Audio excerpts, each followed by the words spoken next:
जिनको संत का सत्संग नहीं प्राप्त होता तो वो गरीबदास वो भाव लड्डू में जा नहीं साध सत्संग। तो आप जी के ऊपर कितनी कृपा उस परम पिता की, और आप कितने कृपा पात्र उस भगवान के। सभी बहन बेटी भाई बुजुर्ग बालक बच्चे, आपकी किस्मत का अंदाजा लगाया नहीं जा सकता। आज सारा दिन इंसान इतना बिजी हो गया केवल माया की दौड़ में, और मिलना मिलाना कुछ नहीं। कोशिश करते हैं लाभ प्राप्ति की, हो जाती है दूनी हानि। फिर सोचते हैं अगली बार शायद घना सूत बैठ जाए, दाव लग जाएगा। दाव दो तक कुछ लगना ना, यो अनमोल जीवन जरूर व्यर्थ हो जाएगा आपका इसी ओछी आशाओं में। तो पुण्यात्माओं, हम धन मांगते हैं भगवान से, और भगवान आपको क्या देना चाहता है उससे आप परिचित नहीं। परमात्मा आपको यहां से मुक्ति देना चाहते हैं। तीन लोक का राज जीव को जय कोई दे, लाख बधाई क्या करे जय नहीं नाम से ने। यदि आप तो एक छोटा मोटा प्लाट अच्छे से शहर में प्राप्त करके अपने आप को धन्य मान लेते हैं कि करोड़पति हो गया, जिनके पास भक्ति नहीं है, सत्य भक्ति, ये नकली भक्ति यूजलेस है। जिनके पास सत्य भक्ति नहीं है, उसको चाहे और भक्ति बिल्कुल ना करता हो या सत्य भक्ति ना हो, उसको चाहे तीन लोक, पूरी पृथ्वी, पूरा स्वर्ग और पाताल, इन तीनों लोक का भी राज दे दे, और उसको क्या बधाई दे रहे हो। यदि वो भक्ति नहीं कर रहा है तो माइनस व्यक्ति है, -0, उसका भविष्य बिल्कुल व्यर्थ है। और फिर इसके विपरीत परमात्मा बताते हैं, राम रटत दारिद्र भलो, दारिद्र माने निर्धन, राम रटत निर्धन भलो, चाहे टूटी घर की छान, वो कंचन महल किस काम के, जहां भक्ति नहीं भगवान। जहां पर परमात्मा की भक्ति नहीं है, कहते वो सुंदर महल भी व्यर्थ है, और एक निर्धन व्यक्ति और सत भक्ति कर रहा है, चाहे वो इतना निर्धन है कि उसकी झोंपड़ी की छत भी टूट रही हो, झोंपड़ी में की छत भी टूट गई हो, और राम रटता हो, वो उस तीन लोक के मालिक से भी परमात्मा की दृष्टि में ज्यादा महत्वशाली है, महत्वपूर्ण है, ज्यादा प्रिय है, वैल्यूएबल है। अब क्या बताते हैं, कबीर सब जग निर्धना, धनवंता ना कोई, धनवंता सो जानियो, जिस पर राम नाम धन हो। अब कौन से राम का धन, वो कौन सा है राम नाम, ये आपको कल के सत्संग में बड़ी डिटेल से बताया था।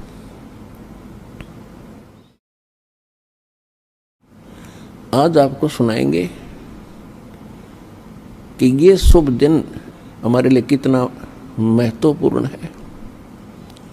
यदि परमात्मा ना आते, अपनी प्यारी आत्मा गरीबदास जी को ये ज्ञान ना सुनाते और अपना प्रत्यक्षदर्शी ना बनाते, तो आज हम कैसे निर्णय करते कि हु इज गॉड, कौन है परमात्मा, और उसकी कौन सी भक्ति है सही।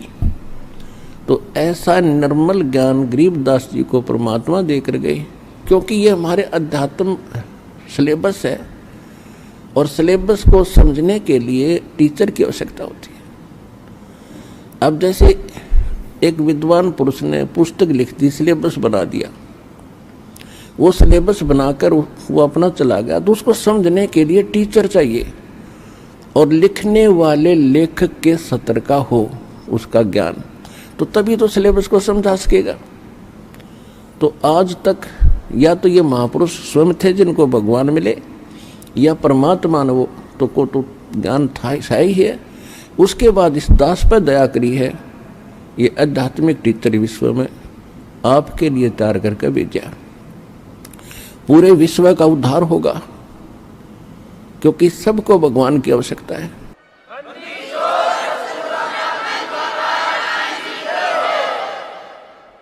अब हम हिंदू किस लिए कहलाए? परमात्मा की भक्ति के लिए हमने एक न्यारा नाम रखना पड़ा हिंदू। और ईसाई किस आधार से बने? ईसा जी एक धार्मिक व्यक्ति थे और उन्होंने जो अध्यात्म लेक्चर दिए, ज्ञान दिया, उसके आधार से अन्य साधनाएं छोड़कर उसके अनुयायी बन गए। तो परमात्मा के लिए ही हम अलग से ग्रुप बनते चले गए।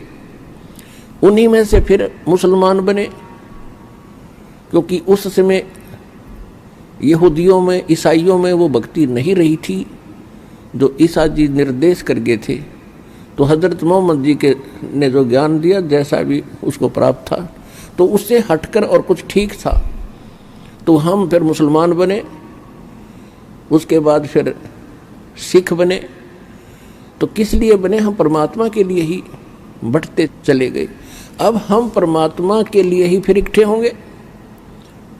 अब पूरे विश्व को पता चलेगा कि कौन है परमात्मा और क्या है उसकी वास्तविक पूजा।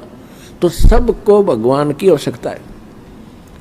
चाहे कसाई भी है, उसकी भी आत्मा कभी ना कभी अवश्य भगवान की तरफ आकर्षित होती है। और अन्य का तो कहना ही क्या चाहिए। आज को कितना अपने आप को नास्तिक मान बैठा है। जब उसको ये ज्ञान होगा तो विवश होना पड़ेगा उसको। अब नास्तिक क्यों हुए?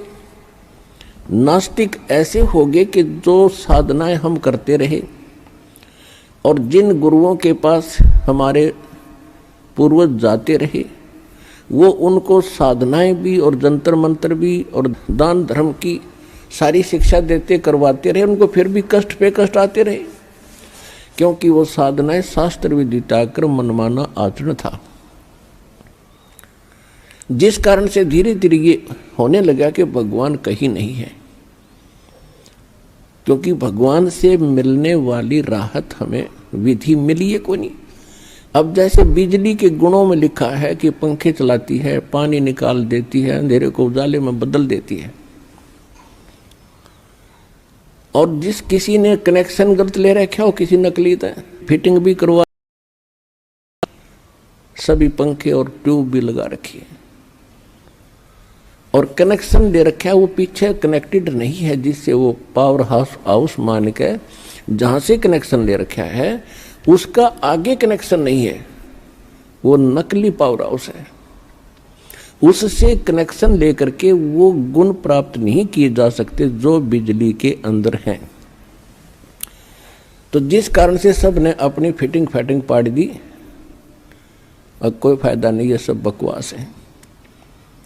तो बिजली के गुण तो उस दिन भी वही थे, आज भी वही है, और इसी प्रकार परमात्मा के गुण पहले भी वही थे, आज भी वही हैं। ये जितने भी संत वर्तमान के हैं, इनके पास वो कनेक्शन नहीं है, उस परमात्मा से कनेक्टेड नहीं है, उस परमात्मा की पावर उनके पास नहीं है।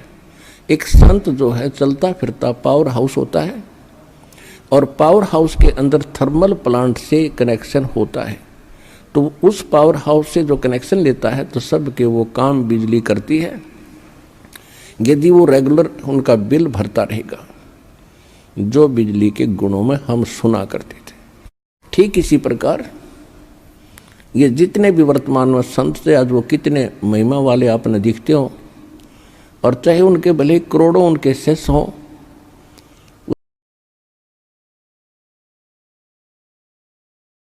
मालूम नहीं तुम कर क्या रहे हो। तो उनके पास वो कनेक्शन नहीं है थर्मल प्लांट से, यानी पूर्ण परमात्मा से, जिस कारण से सभी वो साधना भी करते दिखते हैं पर लाभ कति नहीं। आप यहाँ भक्तों का अनुभव सुनते हो, वो रोते हैं कि 30 वर्ष खो दिए राधा स्वामी में, कोई कहता 20 वर्ष खो दिए निरंकारी में, कोई कहता 25 वर्ष खो दिए धन धन सतगुरु में, सब कुछ लुट पिट गया। अब अकल ठिकाना आई उनकी, फिर यू ज्ञान सुना, और फिर यहाँ आने के बाद उनको क्या क्या लाभ हो रहे हैं। वहाँ कनेक्शन नहीं था, यहाँ उस थर्मल प्लांट से उस पूर्ण परमात्मा से इस दास के पास कनेक्शन है। चलता फिरता पावर हाउस है संत रामपाल।